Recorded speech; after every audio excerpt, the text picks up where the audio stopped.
നമസ്കാരം. നിത്യജ്യോതിഷത്തിലേക്ക് എല്ലാ മാന്യ പ്രേക്ഷകർക്കും സ്വാഗതം. ഇന്ന് 2026 ജൂലൈ മാസം 2-ാം തീയതി, 1201 ആണ്ട് മിഥുന മാസം 18-ാം തീയതി, വ്യാഴാഴ്ച. ഇന്ന് വ്യാഴാഴ്ചയാണ്. ആഴ്ചയിൽ ഗുരുവാണ് വ്യാഴം. അപ്പോൾ എന്ത് ദോഷത്തെയും മാറ്റാൻ ശക്തിയുള്ള ഒരു ദിവസമാണ് വ്യാഴാഴ്ച. അതുകൊണ്ടാണ് വ്യാഴാഴ്ചയ്ക്ക് ഏറ്റവും പ്രാധാന്യം കൊടുക്കുന്നത്. ലക്ഷം ദോഷം ഗുരുഹന്തി. ലക്ഷം ദോഷം ഉണ്ടെങ്കിലും ഗുരുവിൻ്റെ സഹായം ഉണ്ടെങ്കിൽ മാറ്റിയെടുക്കാൻ പറ്റും. അപ്പോൾ ആ വ്യാഴത്തിൻ്റെ ദിവസമാണ്.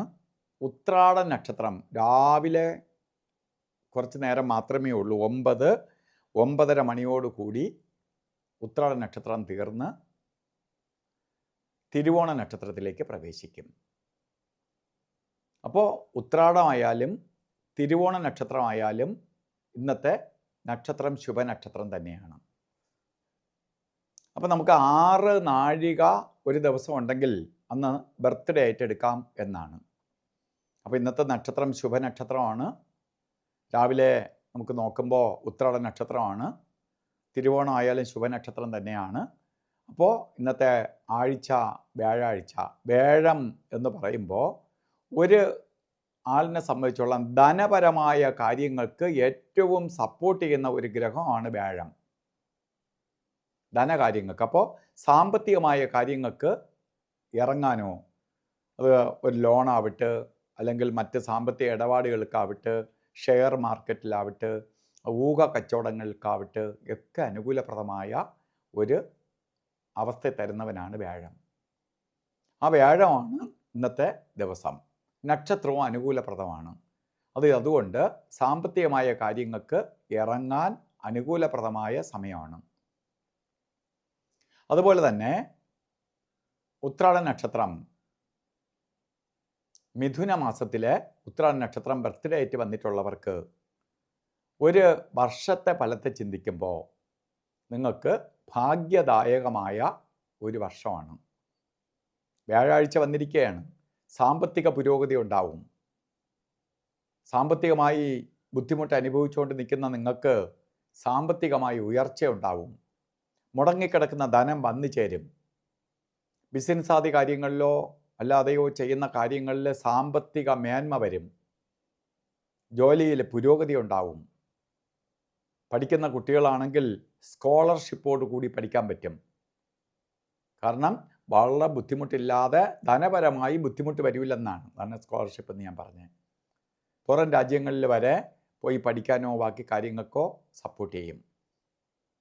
അതുകൊണ്ട് ഈ ഒരു വർഷം ബർത്ത്ഡേ വന്നിട്ടുള്ളവർക്ക് അനുകൂലപ്രദമായ ഒരു വർഷമാണ്. അതുപോലെ തന്നെ ഇന്ന് നല്ല ദിവസമാണ്. എങ്കിലും ഓരോ കാര്യത്തിന് ഇറങ്ങുമ്പോഴും രാഹുകാല സമയം നോക്കി യാത്ര തിരിക്കുന്നത് നന്നായിരിക്കും. യാത്രയ്ക്കാണ് രാഹുകാലം വരുന്നത്. ഇന്നത്തെ ദിവസം രാഹുകാല സമയം വരുന്നത് ഉച്ചയ്ക്ക് ശേഷമാണ്. 1:30 മണി മുതൽ 3 മണി വരെ എന്ന് കലണ്ടറിൽ രേഖപ്പെടുത്തിയിട്ടുണ്ടെങ്കിലും 2 മണി 3 മിനിറ്റ് ആയാലേ രാഹുകാലം തുടങ്ങുള്ളൂ. അപ്പോൾ നമ്മൾ 1:30 ആയി രാഹുകാലം തീർന്നു അല്ലെങ്കിൽ രാഹുകാലം തുടങ്ങി എന്ന് ചിന്തിക്കരുത്. 2 മണി 3 മിനിറ്റിന് രാഹുകാലം തുടങ്ങുകയുള്ളൂ. രാഹുകാല സമയം 3 മണി 37 മിനിറ്റ് വരെ രാഹുകാല സമയം. അപ്പോൾ 3 മണിക്ക് തീരുവില്ല, 3:37 തീരുള്ളൂ. ഇതറിയുക. രാഹുകാല സമയം ഓരോ ശുഭയാത്രയ്ക്ക്, എവിടെയെങ്കിലും ദൂരയാത്രകൾ ചെയ്യുക, ശുഭകാര്യങ്ങൾക്ക് ഇറങ്ങുക, ഇതൊക്കെ രാഹുകാലം നോക്കി യാത്ര തിരിക്കുന്നത് നന്നായിരിക്കും. അതുപോലെ ഒരു കാര്യത്തിനും കൊള്ളാത്ത 2 സമയങ്ങളാണ് ഗുളികൻ്റെയും യമകണ്ഠൻ്റെയും കാലഘട്ടം. ഗുളികൻ ഉദിച്ചു നിൽക്കുന്ന സമയത്ത് അതിൻ്റെ പ്രകാശം പതിച്ചിട്ട് നെഗറ്റീവായി പോവും. അതുകൊണ്ടാണ് ഗുളിക സമയം ഒരു കാര്യത്തിനും എടുക്കരുത് എന്ന് പറയാൻ കാരണം. ഗുളികൻ തന്നെ ഒരാളിൻ്റെ ആളിലൂടെ തന്നെ ഇങ്ങനെ സഞ്ചരിച്ചുകൊണ്ടിരിക്കും. നാക്കിൽ ഗുളികൻ നിൽക്കുന്ന സമയത്ത് നമ്മൾ എന്തെങ്കിലും പറഞ്ഞാൽ തന്നെ അത് ഫലവത്തായി വരും. അത് നമുക്ക് തിരിച്ചെടുക്കാൻ പറ്റാതെയാവും. അത് യാഥാർത്ഥ്യമാവും. എപ്പോഴും നാക്കിൽ നിൽക്കും എന്നൊന്നും നമുക്കറിയാൻ പറ്റില്ലെങ്കിൽ നല്ലത് വരട്ടെ എന്ന് പറഞ്ഞാൽ ആദ്യം അവർ നന്നായി പോകും. അങ്ങനെ ആളുകൾ സാധാരണ പറയാറില്ല നല്ലത് വരട്ടെ എന്ന്. ദോഷം വരാൻ വേണ്ടി പറയും, അപ്പോൾ ദോഷമായി ഫലിക്കുകയും ചെയ്യും. അപ്പോൾ ഗുളികൻ്റെ ബന്ധം നിൽക്കുന്ന സമയം 9:20 തൊട്ട് 10:54 വരെ ഗുളികോദയ കാലഘട്ടം. അതുപോലെ യമകണ്ഠ കാലസമയവും 6:11 തൊട്ട് 7:46 വരെ. ഈ 2 സമയവും ഒരു ശുഭകാര്യത്തിനും എടുക്കരുത്. അതുപോലെ ഇന്നും നമുക്ക് നല്ല മുഹൂർത്തമുള്ള ദിവസമാണ് എങ്കിൽ പോലും നമുക്ക് മുഹൂർത്തങ്ങളുടെ രാജാവാണ് അഭിജിത്ത് മുഹൂർത്തം.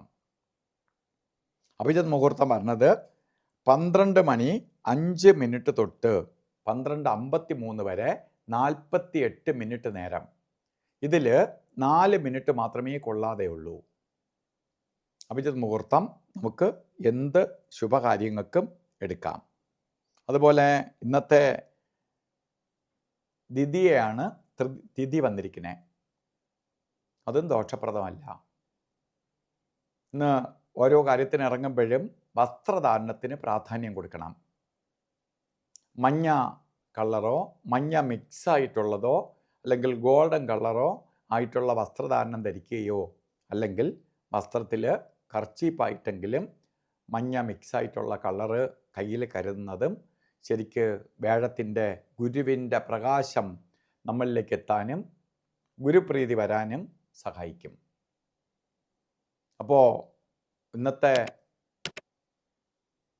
ദിവസം ഗുരുവിൻ്റെ അനുഗ്രഹത്താൽ എല്ലാവർക്കും നല്ലത് വരട്ടെ എന്ന് പ്രാർത്ഥിച്ചുകൊണ്ട് നിർത്തുന്നു. നന്ദി, നമസ്കാരം.